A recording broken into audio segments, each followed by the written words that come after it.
20জন পৰীক্ষাৰ্থীয়ে প্ৰশিক্ষণ লৈছিলে। তাৰে গ্ৰুপ কৰি 5জনে এটা গ্ৰুপত এককটা প্ৰজেক্ট কৰিবলৈ দিয়া হৈছিল।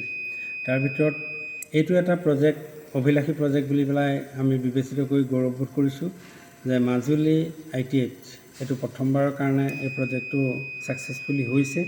আমি প্ৰমাণ কৰি পাইছোঁ। এইটো কথা হৈছে যে আমি গাড়ী মটৰ যেতিয়া চলাওঁ, সেই গাড়ী মটৰ চলাওঁতে ধৰি লওক আমি ইয়াৰ পৰা মাজুলীৰ পৰা গুৱাহাটীলৈ গ'লোঁ, গুৱাহাটীৰ পৰা আকৌ ৰিটাৰ্ণ কৰি ৰাতি আহি থাকোঁতে টোপনি আহিব পাৰে, গাড়ী চলাই থাকোঁতে ড্ৰাইভাৰজনৰ টোপনি আহিব পাৰে। আৰু সেই টোপনি অহাৰ পৰিপ্ৰেক্ষিততে হয়তো গাড়ী এক্সিডেণ্ট হোৱাৰ অৱকাশ আছে। সেইটো প্ৰতিৰোধ কৰিব পাৰে নেকি, এই কথাটো আমাৰ ইয়াত ৰবটিক্সত বিবেচনা কৰা হৈছিল। সেইমতে এটা প্ৰজেক্ট প্ৰিপেয়াৰ কৰিছিলে। এইটো যে ইয়াত এখন লেন্স থাকিব, তাৰ বিপৰীতে আমাৰ এযোৰ কাগজ ব্যৱহাৰ কৰা হৈছে। এই কাগজযোৰ এইটো কাৰণে ব্যৱহাৰ কৰা হৈছে, টোপনি যেতিয়া চকু মুদ খাই যাব তেতিয়া এইখন গাড়ী ৰানিঙত আছে থকাৰ লগে লগে যেতিয়া ড্ৰাইভাৰৰ চকু মুদ খাই গ'ল, দেখিলে যে আমাৰ গাড়ীখন অট'মেটিক বন্ধ হৈ গৈছিল, চকা হুইল নুঘূৰা হ'ল, অৰ্থাৎ গাড়ীখন ৰৈ দিলে। আৰু যেতিয়া তেওঁ সম্বিত ঘূৰাই পেলাই, তেওঁ সম্বিত ঘূৰাই পোৱাৰ কাৰণে এটা ইয়াত আৱাজ কৰিছে, এইটো এটা টিউন বাজিছে, বাজি তেওঁক সচকিত কৰি দিয়া হ'ল যে আপোনাৰ গাড়ী ৰৈ গৈছে আৰু লগে লগে টোপনি ভগাৰ লগে লগে পুনৰ গাড়ী ষ্টাৰ্ট হ'ব। এইটো এটা প্ৰাথমিক প্ৰজেক্ট ইয়াত প্ৰিপেয়াৰ কৰা হৈছে।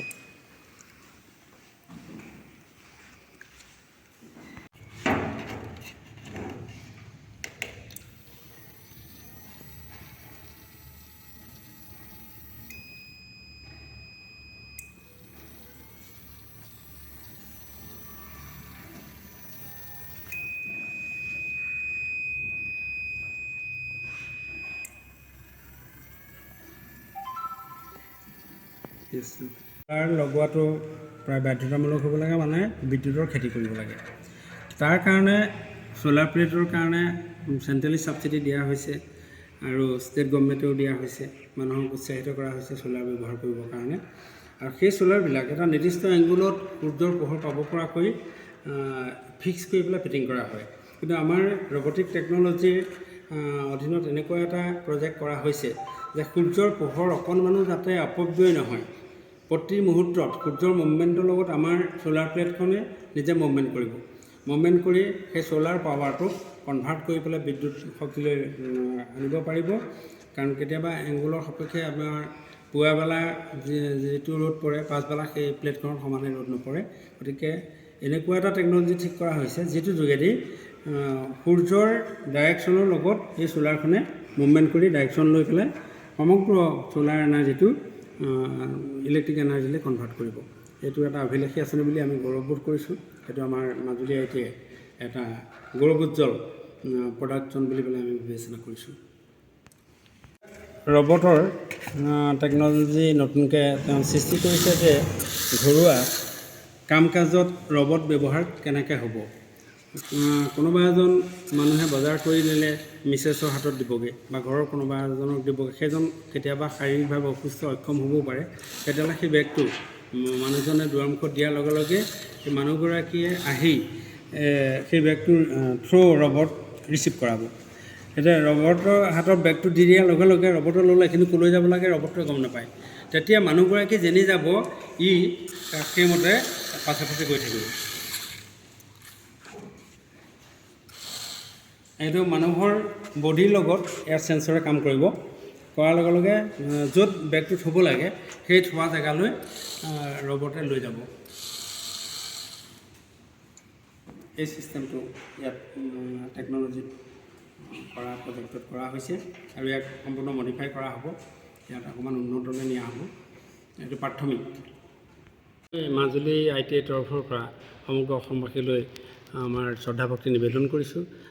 আমাৰ আজি এটা শুভ মুহূৰ্ত, শুভক্ষণত আমি উপনীত হৈছোঁ। এইটো কাৰণেই যে টাটা টেকন'লজিয়ে এটা অভিলাষী আঁচনিয়ে আমাৰ মাজুলী ITIত চেণ্টাৰ অফ এক্সিলেঞ্চ সূত্ৰে এটা বিল্ডিং দিলে, ইয়াৰ ইনফ্ৰাষ্ট্ৰাকচাৰ দিলে। ইয়াত কেইটামান বিভাগ সংযোজন কৰা হৈছে। তাৰ ভিতৰতে বৰ্তমান ৰবটিক টেকনিচিয়ান আৰু বেচিক ডিজাইনাৰ নামে দুটা টেট চলি আছে। ৰবটিক্সটো এবছৰীয়া আৰু বেচিক ডিজাইনাৰ 2 বছৰীয়া। যদি ইয়াত পাছ কৰি যায় তেতিয়াহ'লে ইণ্ডিয়াৰ মানে কোনো এনেকুৱা জেগা নাই ক'ত বোলে তেওঁলোকৰ জব অপৰচুনিটি ক'ত নহ'ব। কিন্তু ইয়াৰ বহুল প্ৰচাৰ হোৱা নাই। আমাৰ এবছৰ ইতিমধ্যে সম্পূৰ্ণ হৈছে। সেই এবছৰৰ ভিতৰতে আমাৰ এইকেইজন পৰীক্ষাৰ্থীৰ লগত আৰু চাৰিজনকৈ আছে। তেনেধৰণে তেওঁলোকৰ উদ্ভাৱনী মনোভাৱেৰে এই তিনিটা বস্তু উদ্ভাৱন কৰিলে এটা বৰ মই গৌৰৱবোধ কৰিছোঁ। এটা বস্তু যে গাড়ী অত্যাধুনিক গাড়ী চেন্সৰৰ যোগেদি বহুত বনোৱা হৈছে, কিন্তু এটা প্ৰটেকশ্যন যদিও মই জনাত নাই নেকি যে এজন ড্ৰাইভাৰে যদি টোপনি যায় তেতিয়াহ'লে গাড়ীখনে ড্ৰাইভাৰজনক নিৰাপত্তা দিব পাৰিব নোৱাৰে। সেই কথাটো চিন্তা কৰি আমাৰ ইয়াত এটা প্ৰজেক্ট কৰা হৈছে যে এনেকুৱা এটা যদি টোপনি খুটিত গাড়ী চলাওঁতে অকস্মাতে ড্ৰাইভাৰজনৰ টোপনি আহে তেতিয়াহ'লে এনেকুৱা এটা চেন্সৰ ব্যৱহাৰ কৰা হৈছে, গাড়ীখন অট'মেটিক ৰৈ দিব আৰু লগত তাত এটা এলাৰ্ম বাজি উঠিব, তেওঁক সজাগ কৰি দিব। সেইটো এটা লোৱা হৈছে।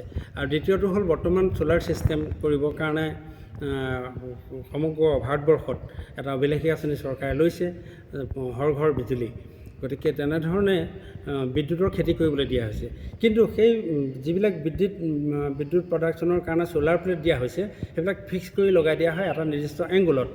কিন্তু আমাৰ ট্ৰেইনিয়ে এটা প্ৰজেক্ট কৰিছে যে সেই প্লেটখন একে জেগাতে থাকিলে যিখিনি ছ'লাৰ এনাৰ্জি আহিব কেতিয়াবা লষ্ট হয়, কাৰণ পূবৰ পৰা পশ্চিমলৈ বেলিটো যোৱাৰ লগে লগে ছ'লাৰ প্লেটখন মুভ নকৰে। গতিকে তেনেকুৱাকৈ এখন প্লেট বনোৱা হৈছে যিখন অট'মেটিক সূৰ্যৰ ডাইৰেকশ্যনৰ লগত নিজে নিজে মুভ কৰি তাৰ পৰা আহৰণ কৰিবলগীয়া ছ'লাৰ এনাৰ্জিখিনি আহৰণ কৰিব পাৰিব। কোনো কাৰণতে ছ'লাৰ এনাৰ্জিটো নহয়, ৱেষ্টেজ নহয়। সেইটো এটা ডাঙৰ কথা হৈছে। আৰু তৃতীয়তে এটা ৰবট বনোৱা হৈছে, যিটো ৰবট আমাৰ ঘৰুৱা কামত ব্যৱহাৰ হ'ব, কাৰণ ঘৰুৱা সামগ্ৰী ঘৰৰ গৃহিণীৰ কাৰণে উপযুক্ত হ'ব। বজাৰ কৰি অনা বেগ এটা ৰবটটোৱে নিজে ৰিচিভ কৰিব। মানুহগৰাকীয়ে নিব নোৱাৰিবও পাৰে, অসুস্থও থাকিব পাৰে, কিন্তু ৰবটটোৱে ৰিচিভ কৰি লৈ পেলাই তেওঁ যেনি যাব সেই ডাইৰেকশ্যনত আমাৰ বডিৰ লগত তাক চেন্সৰ ফিটিং কৰা হৈছে। মানুহগৰাকী যেনি যাব ৰবট সেই ডাইৰেকশ্যনত যাব, গৈ পেলাই যথাস্থানত য'ত থ'বলৈ ইংগিত দিব সেইমতে থ'ব পাৰিব। তেনেকুৱাকৈ এটা ৰবট বৰ্তমান হৈছে। আৰু তাৰ ওপৰঞ্চি বেছিক ডিজাইনাৰে ছফ্টৱেৰ বেচিছত বহুতকেইটা প্ৰজেক্ট সম্পূৰ্ণ কৰিছে, যিকেইটা হয়তো অসমত অদ্বিতীয় হ'ব বুলিয়েই মই বিবেচনা কৰিছোঁ। আৰু ইয়াৰ যোগেদি মই মাজুলীৰ চুকে কোণে থকা শিক্ষিত নিবনুৱাসকলক আহ্বান জনাওঁ যে আমাৰ টাটা টেকন'লজিত যিকেইটা বিভাগ আহিছে তাৰ জব অপৰচুনিটি 2028 চনৰ ভিতৰত ইমানেই বেছি হ'ব, তাৰ কাৰণে কিন্তু আমাৰ ট্ৰেইনিৰ অভাৱ হৈছে। গতিকে সকলোৱে আহি আমাৰ লগত যোগাযোগ কৰক, ITIৰ লগত যোগাযোগ কৰি এডমিশ্যন বৰ্তমান চলি আছে। 31 আগষ্টলৈকে এডমিশ্যন আমি অফলাইন দিব পাৰিম। গতিকে আহক, ইয়াৰ যাতে খালী ছিটকেইটা পূৰ হৈ যায়।